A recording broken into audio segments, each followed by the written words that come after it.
Hi, it's Dee with D Grown Photography. Today I will give you a glimpse at my wedding timeline that is kind of a little annoyingly OCD and a little bit ridiculous, but it's okay. I'm going to tell you why I'm throwing the traditional wedding timeline right out the window. Doesn't make sense for me, and it might not make sense for you. So have you thought of how you could twist your timeline just a bit to fit exactly what you want for your big day? Don't forget to like and subscribe. I'm going to be posting videos every Saturday, DIY, tips, tricks, my own wedding, and much, much more. I miss Disney. I want to go. Can someone send me some Dole Whip?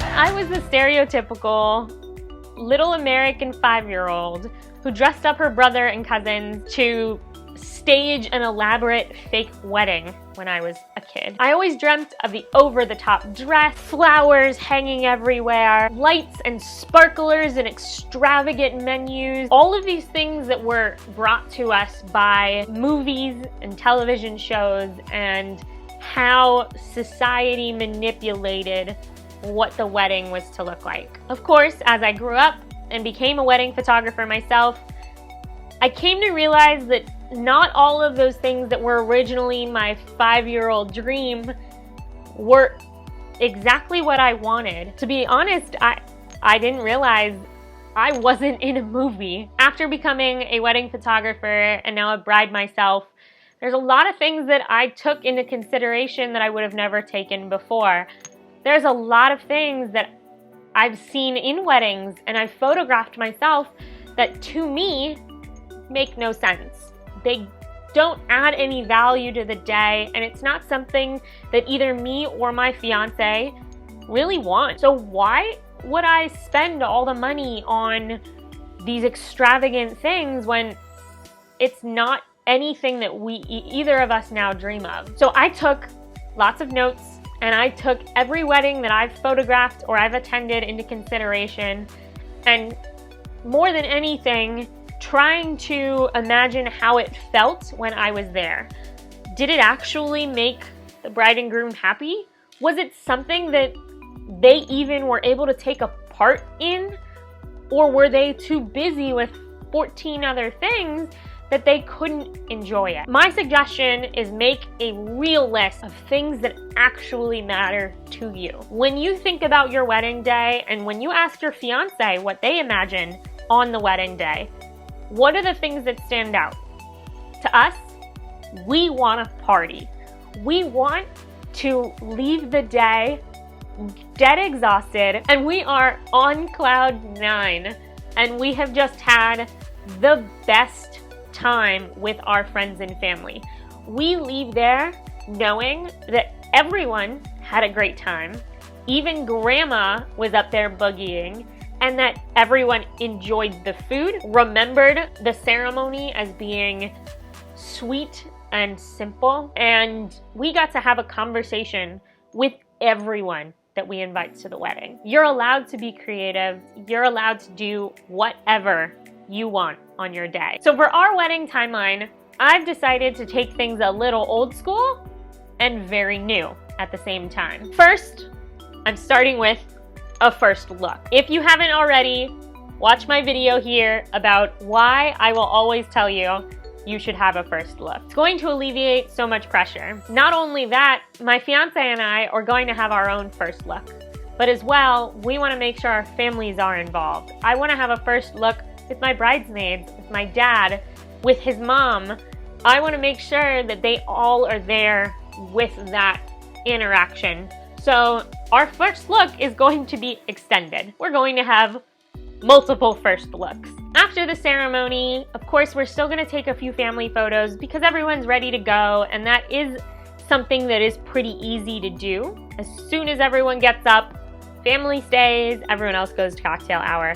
We're still going to stick to that tradition of having some more family photos there, but instead of doing all of the aunts and the cousins and etc., we can do those later. And instead, we're going to take a few photos and then get to the cocktail hour. I don't know about you, but I've spent a lot of time planning this really fun cocktail hour. I want to enjoy it. I want to eat the food and drink the drinks and actually have time to spend with our closest friends and family that have come from all over the world to celebrate with us.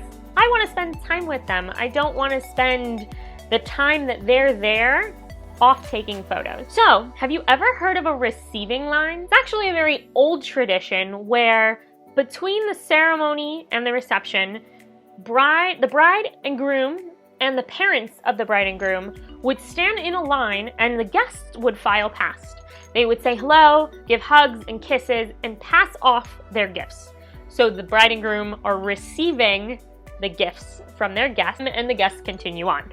That is why it's called a receiving line of people, you're receiving the gifts. Instead of doing old school receiving gifts, we're going to receive our friends and family and take a photo. So we're kind of doing what in the photography world is called a step and repeat, where at an event, you've seen it in Hollywood, you've seen it at the red carpet, the photographers stay in place and people stop in front of a backdrop, take a photo, and then continue on, and they move along to the next. So it's a step, take a photo, and repeat. Instead of just the photographer staying put, bride and groom will also stand put, and people will come, give hugs, say hellos, take a photo with us, and keep going. What this also does is eliminate the need for table photos. Table photos, as a photographer, I absolutely, that's probably the one thing that kills me about weddings. I get it, you want to get photos of everyone who's attended your wedding,